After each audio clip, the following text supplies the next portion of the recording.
बिहार के सासाराम में उपस्थित है। जो पीछे आप मेरे मकबरा देख रहे हैं वो सूर शासक के एक तरीके सूर साम्राज्य के संस्थापक शेर शाह सूरी का मकबरा है। आप लोगों ने इनके बारे में सुना भी होगा। इनके बीच और हुमायूं के बीच की जो लड़ाई या फाइट हुई थी उनके बारे में आप लोगों ने हिस्ट्री में पढ़ा होगा। तो वीडियो के माध्यम से मैं चीज़ों को पूरा दिखाऊंगा, ठीक है। तो मेरे वीडियो में बने रहिएगा, ठीक है। तो आगे चलिए आपको पूरी वीडियो को दिखाता हूँ, ठीक है। हेलो दोस्तों, तो जैसा कि इस समय मैं वर्तमान में बिहार के सासाराम में उपस्थित हूँ और मैं सासाराम में आया था तो बहुत बार आने का प्रयास किया लेकिन आ नहीं पाया। इसके बाद पहले जब भी मैं अगर सासाराम में आया था, लेकिन इस बार आया तो मैं शेर शाह के मकबरे पे आया। हाँ, ये वही शेर शाह हैं जिन्होंने सूर वंश का स्थापना की थी। आप लोगों ने हिस्ट्री पढ़ी होगी तो उनके बारे में कुछ ना कुछ थोड़ा बहुत जानते हैं। जब मुगल एम्पायर अपने चरमोत्कर्ष पर था, मतलब एक तरीके से अपने पीक पर जब था, तो आप लोगों ने हुमायूं और शेर शाह की जो फाइट उसके बारे में आप लोगों ने सुना होगा, ठीक है। जैसे कि कन्नौज, बेलग्राम, घाघरा, ये सब लड़ाई या फाइट सुना होगा लोग आप लोगों ने। तो मैं इस मकबरे को देखकर एक ही चीज़ बोलता हूँ कि इंडो इस्लामिक वास्तुकला। आप लोगों ने जब भी पढ़ा होगा, आप लोग हिस्ट्री अगर जानते हो तो पढ़ते होंगे। इंडो इस्लामिक वास्तुकला एक ऐसी वास्तुकला थी जो कि मुगल एम्पायर से, जब मुगल एम्पायर भारत में थे तो उनका प्रभाव पड़ा हमारे भारतीय वास्तुकला पर, तो उसी को इंडो इस्लामिक वास्तुकला बोला जाता है। सर कैमरा में उधर दिखाई, पूरी स्ट्रक्चर को जरा दिखाइए एक बार। ये ऐसे शासक थे इतिहास के पन्नों में जिनको दर्ज किया गया, जिन्होंने कई लड़ाइयाँ लड़े और हुमायूं को कम से कम 15 साल तक भारत में एंट्री करने तक नहीं दिया। जान भागने पर उनको मजबूर कर दिया गया। तो आइए पूरे किले को एक तरीके से, पूरे मकबरे को पूरा हर एक एंगल से आपको दिखाते हैं।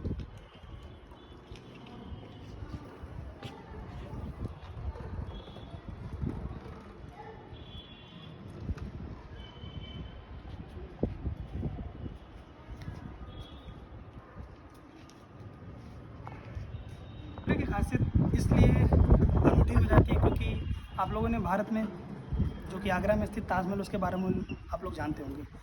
हालांकि ये भारत का दूसरा सबसे ऊंचा मकबरा बोला जाता है। पहले पे ताजमहल है और दूसरे पे ये शेर शाह सूरी का मकबरा है। हालांकि ये ताजमहल से भी पुराना है क्योंकि इन मिड 50-40 एडी की बात बता रहा हूँ। ये मकबरा 15वीं शताब्दी की या 16वीं शताब्दी के आसपास का बना हुआ है, ठीक है। लेकिन वही ताजमहल की अगर बात करें तो शाहजहाँ द्वारा 16 और 20 के मिडिल में बनाया गया था। इन दोनों में फ़र्क ये है कि मकबरा जब भी बनता था पहले अंतर ये था कि मकबरा तब बनाया जाता जब किसी मृत्यु हो जाती थी, तब मकबरा बनाया जाता था के लिए। लेकिन ये अकेला मकबरा है जो कि शेर शाह खुद ही बना, ठीक है। मृत्यु होने से पहले इसको बना दिया गया था। हालांकि ये अंदर आप जाएंगे, अंदर वीडियो अलाउ नहीं तो मैं थोड़ा सा दिखाता हूँ। अंदर की तरफ उनका मकबरा स्थित है यहाँ पर, ठीक है। तो आगे और भी चीज़ें मैं आपको दिखाऊंगा। हालांकि इस किले की एक और अनूठी विशेषता है कि एक तरीके से ये पूरी जलाशय के बीच में बनी हुई है, ठीक है। आप लोगों ने जैसे कि आप ताजमहल कभी जाते होंगे तो आप सुनते होंगे चार बाग शैली, मुगल एम्पायर की एक चार बाग शैली थी वास्तुकला की बात है। अब चार बाग शैली में जो चीज़ें बनती थी ये भी एक तरीके से इंडो इस्लामिक कल्चर का ही पार्ट है। आप लोग देखते हो पूरी तरीके से जलाशय के बीच में बनी हुई है, ठीक है। तो ये अनूठी विशेषता प्रस्तुत करता है। आइए थोड़ा सा आपको जलाशय भी दिखाता हूँ। हालांकि वर्तमान में इसका जो सर्वेक्षण है बिहार गवर्नमेंट और भारतीय पुरातत्व सर्वेक्षण के अंतर्गत हो रहा है। हालांकि बहुत ही मेंटेनेंस में इस समय है और इसमें आप देख सकते हैं इसमें काम भी लगा हुआ है क्योंकि रहना भी चाहिए, क्योंकि एक तरीके से हिस्टोरिकल मॉन्यूमेंट है। भारत का एक तरीके से इतिहास इसमें छुपा हुआ है। बहुत सारी चीज़ें हैं जो कि सजो के रखी जा सकती हैं, ठीक है। आप हमारे पीछे देख सकते हैं जो पूरा एक विशाल जलाशय के बीच में बना हुआ है, सेंटर में एक तरीके से। और बनाने के आप लोग जब भी कभी पढ़ते होंगे वास्तुकला के बारे में, आर्ट एंड कल्चर के बारे में, तो ये सब सारी चीज़ें बहुत ही बारीक से पढ़नी पड़ती है। सारी चीज़ों को आप जब भी बारीक से पढ़ेंगे तब आप चीज़ों को समझ पाएंगे, ठीक है। तो चलिए और भी चीज़ों को हम दिखाते हैं आगे, आइए।